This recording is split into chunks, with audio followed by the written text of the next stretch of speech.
D'abord appelé hystérie collective, le phénomène psychogénique de masse se manifeste chez un ensemble de personnes quand elles présentent sur une durée limitée des symptômes physiques similaires dont la cause l'explication est soit absente, soit difficilement décelable. En 1997, un phénomène psychogénique de masse s'est détecté sous forme de 2 vagues dans un établissement scolaire du nord de la France. Et tout ça semble lié à une série télé. Les cas d'hystérie collective sont relativement peu nombreux, mais il existe plusieurs cas assez marquants.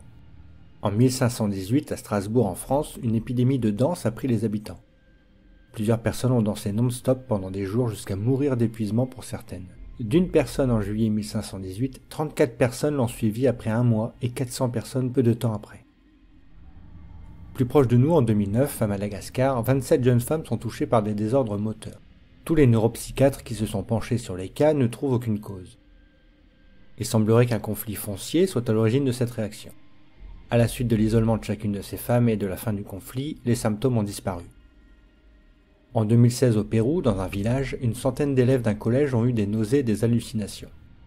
Apparemment, après avoir vu un homme les menacer vêtu de noir. On invoque un cas de possession démoniaque contagieuse. C'est d'ailleurs ce qui peut expliquer via un prisme de croyances ésotériques certains cas. On peut même parler d'agents pathogènes inconnus, de maladies rares aux symptômes étranges. Et à notre époque, les rumeurs, les creepypastas et les fausses infos peuvent se répandre rapidement via les réseaux sociaux. C'est ce qui est arrivé avec cette fameuse affaire de camionnette blanche kidnappeuse d'enfants en 2019 dans la région parisienne. Chaque jour, des centaines de personnes relayaient des preuves vidéo ou photos de la présence de cette camionnette. Certains chassaient même les possesseurs de camionnettes de cette couleur et postaient ainsi la vidéo en se targuant d'avoir chassé le kidnappeur. Retour en 97 sur notre affaire.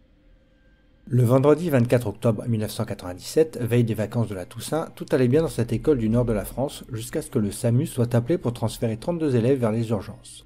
La direction départementale des affaires sanitaires et sociales prend à cœur l'affaire. Ces élèves s'étaient présentés à l'infirmerie de l'école pour des rougeurs et des démangeaisons sur le visage et les mains. Les pompiers se sont déplacés pour faire des prélèvements environnementaux. La presse se rend même sur place en interviewant les élèves. L'examen clinique a vite conclu à un rash cutané soudain ou à une éruption cutanée sans gravité, sans conséquence, mais surtout sans cause. Nous sommes proches des vacances, il n'y a pas de cas graves, on laisse tous les élèves rentrer chez eux et profiter des congés. Si tout semble revenir à la normale, le fait que 32 élèves soient touchés inquiète la population. Nous sommes le 5 novembre, c'est la rentrée scolaire. Tout aurait pu bien se passer si une dizaine d'élèves ne se rendaient pas à l'infirmerie chaque jour pour les mêmes symptômes. Des lésions cutanées, des démangeaisons, les élèves sont en proie à un mal étrange. L'école est-elle touchée par une maladie infectieuse? Y a-t-il des réactions allergiques fortes? Un produit est-il utilisé qui pousse les enfants à se gratter fortement? Les parents se réunissent en comité et commencent à porter plainte contre X. Une fouille générale est effectuée le 8 novembre dans les cartables, les casiers. La DDASSS reprend le dossier le 10 novembre. Plusieurs hypothèses sont alors évoquées. La première est un agent toxique ou chimique. La seconde est un phénomène allergique ou infectieux. Et la troisième est une hystérie collective. Il faut mettre en place une enquête épidémiologique rapidement. À ce stade, tout élève présentant une éruption cutanée devra être recensé avec une description totale des cas par sexe, âge, habitude, lieu fréquenté. Une consultation dermatologique ainsi qu'un bilan biologique et une sérologie sont demandés. Le 12 novembre, des messages commencent à circuler. Cette maladie comporte un danger pour les femmes enceintes. 2 jours après, le recteur décide de fermer l'établissement à titre préventif et ordonne une désinfection totale de l'école malgré l'avis défavorable de la DDASSS. 178 consultations ont eu lieu entre le 24 octobre et le 14 novembre. 107 sont des cas uniques, 71 sont des récidives. Il y a une prédominance de cas chez les filles, les premiers cas semblent être survenus chez les élèves âgés de 16 à 19 ans, mais la moyenne des cas est de 14 ans. D'abord dans des classes de 3e, le phénomène s'est répandu dans 11 classes. On se rend compte qu'une grosse partie des élèves, une trentaine, font partie du même cercle d'amis. Le 19 novembre, le collège rouvre en présence du recteur, d'un psychiatre et de la presse. Le contexte est lourd émotionnellement et plus aucun cas ne sera recensé. Alors était-ce sa publication des bulletins scolaires prévus fin octobre qui a alimenté l'ambiance de stress au sein de l'établissement? Lors de l'enquête qui dura plusieurs jours, 7 élèves ont été questionnés plus profondément. Un des élèves explique qu'il a volontairement obtenu ses lésions en frottant sa peau avec de la laine. Les dermatologues et les enquêteurs sont stupéfaits.